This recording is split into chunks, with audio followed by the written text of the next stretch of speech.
दोस्तों नमस्कार। आपका हार्दिक स्वागत है आपके अपने चैनल लीगल लाइफ में। ये अंधकार से प्रकाश की ओर चलने की व्यवस्था का चित्रण करता है। आज हम विचार करेंगे महर्षि अष्टावक्र की दृष्टिकोण से जीवन का संदर्भ क्या है। अधिकतर हमारी मान्यताएं हैं कि जन्म जन्मांतरों के संस्कारों के बारे में यह शरीर मिलता है। किस किस योनि से हम प्रवेश होकर आते हैं इसका हम मूल्यांकन नहीं कर सकते, लेकिन महर्षि अष्टावक्र ने इस सिद्धांत को एक सिरे से ही खारिज कर दिया। राजा जनक के साथ संवाद में उन्होंने इस स्थिति को इतना क्लियर कर दिया कि कोई गुंजाइश ही नहीं छोड़ी। राजा जनक ने पूछा, महर्षि, जब मैं सो रहा था तो मुझे स्वप्न दिखाई दे रहा था कि मैं भिक्षा मांग रहा हूँ। वस्तु तो मैं राजा हूँ, दोनों में से कौन सी बात सत्य है। महर्षि ने इसको बहुत सुंदर उदाहरण दिया। राजन, ना ये सत्य है ना वो सत्य है। जब तक आंख बंद थी स्वप्न जगत सत्य था, जब आंख खुली ये जगत सत्य है।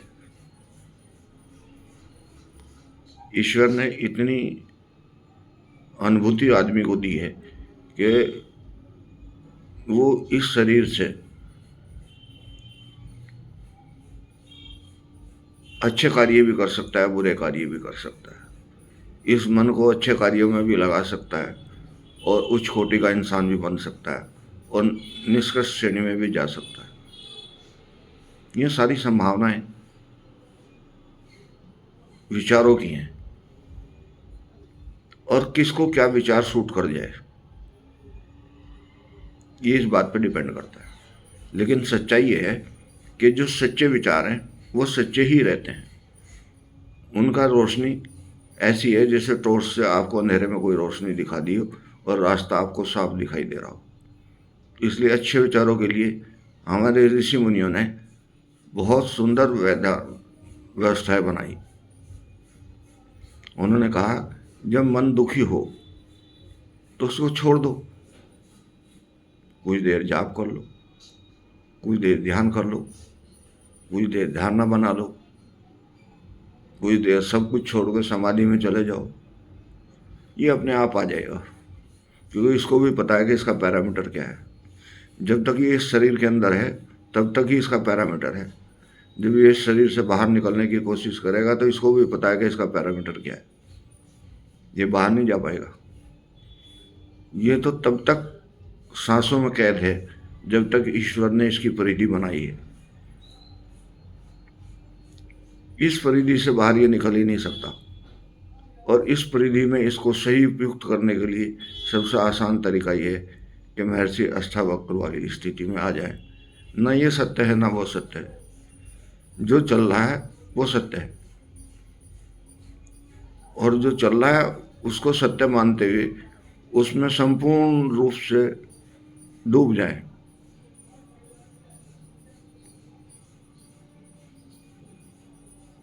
तब स्थिति आपकी कुछ और होगी और डूबने के लिए फिर वही सहारे की जरूरत पड़ेगी आपको। कहीं नाव के सहारे की जरूरत है, कहीं जहाज के सहारे की जरूरत है।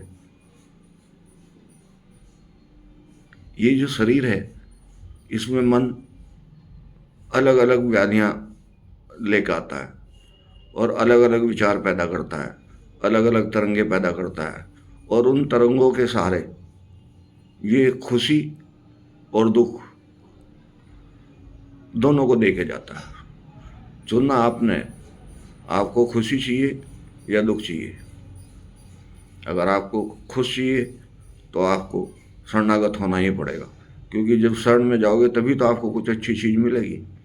आप किसकी शरण में जा रहे हैं? आप कूड़े के ढेर के शरण में जाओगे तो आपको बदबू के अलावा कुछ नहीं मिलेगा। और सुगंधित वातावरण में जाओगे तो सुगंध के अलावा कुछ नहीं मिलेगा। चुनना आपने,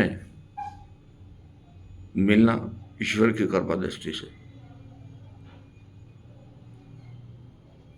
चुनाव एक बार आपने अगर गलत कर दिया तो रास्ता आपका गलत है, तो गलत से ही होते चले जाएंगे। और कहीं भी आपने जाके ये रियलाइज़ किया कि मेरे से गलती होगी तो सुधरने का मौका वहाँ से भी स्टार्ट हो जाता है। जैसे बच्चों का एक गेम होता है सांप सीढ़ी, ऊपर नीचे आने जाने का।